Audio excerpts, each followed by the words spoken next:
Hi అండి, అందరికీ నమస్కారము. ఈరోజు మనము క్యాబేజీతో ఊతప్ప తయారు చేసుకుందాము. వెజిటేబుల్స్ వేసుకొని నేను క్యాబేజీ కట్ చేసుకున్నాను, ఉల్లిగడ్డలు, కొత్తిమీర కట్ చేసుకున్నాను, కొంచెము జీలకర్ర అండ్ కొంచెం ఉప్పు.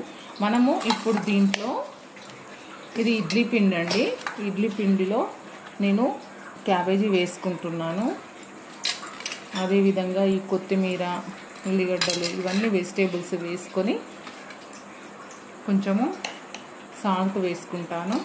ఇందులో కొంచెము జీలకర్ర కూడా వేసుకుంటాను. ఇప్పుడు వీటన్నింటిని మనం కలుపుకుందాం. కొంచెం కరివేపాకు వేసుకుంటున్నాను, ఉల్లాకు కూడా వేసుకుంటున్నాను. ఇవి రెండు వేసుకుంటే బాగుంటాయి కాబట్టి వేసుకుంటున్నాను.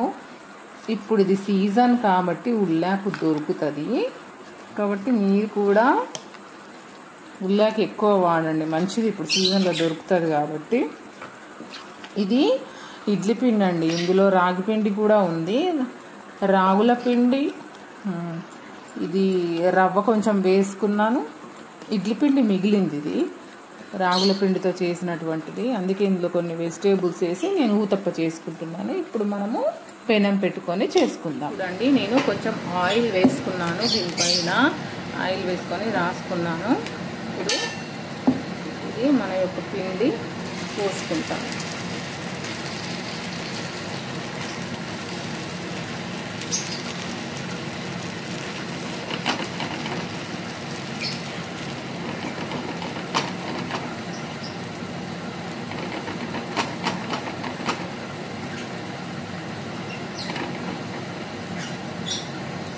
ఇలా పోసుకున్న తర్వాత కొంచెం దీని చుట్టూ కొంచెం ఆయిల్ వేసుకోవాలి.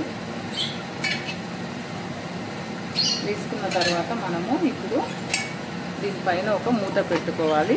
ఒక 5 నిమిషాల తర్వాత దీన్ని చూద్దాం. చూడండి, మూత తీసుకొని చూద్దాము. ఉడికింది. ఓకే అండి, ఇప్పుడు మనము దీన్ని ఇంకొక వైపు తిప్పేసుకుందాం. తిప్పేసుకొని మళ్ళీ దీనికి మళ్ళీ ఒక 5 మినిట్స్ మూత పెట్టుకుందాం. అంతేనండి, మన క్యాబేజీతో చేసినటువంటి ఊతప్ప రెడీ అయిపోయింది. చూడండి,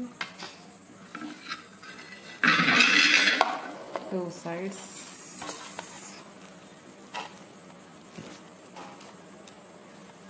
చూడండి. ఇలా వెజిటేబుల్స్ వేసుకొని చేసుకుంటే చాలా మంచిదండి ఆరోగ్యానికి. కాబట్టి మీరు కూడా ఈ రకంగా ట్రై చేయండి, చూడండి, చాలా బాగుంటుంది. థ్యాంక్ యూ అండి, thank you for watching. Comment చేయండి ఏ రకంగా ఉందో మీరు కూడా చేసిన తర్వాత. థ్యాంక్ యూ అండి, thank you for watching. Please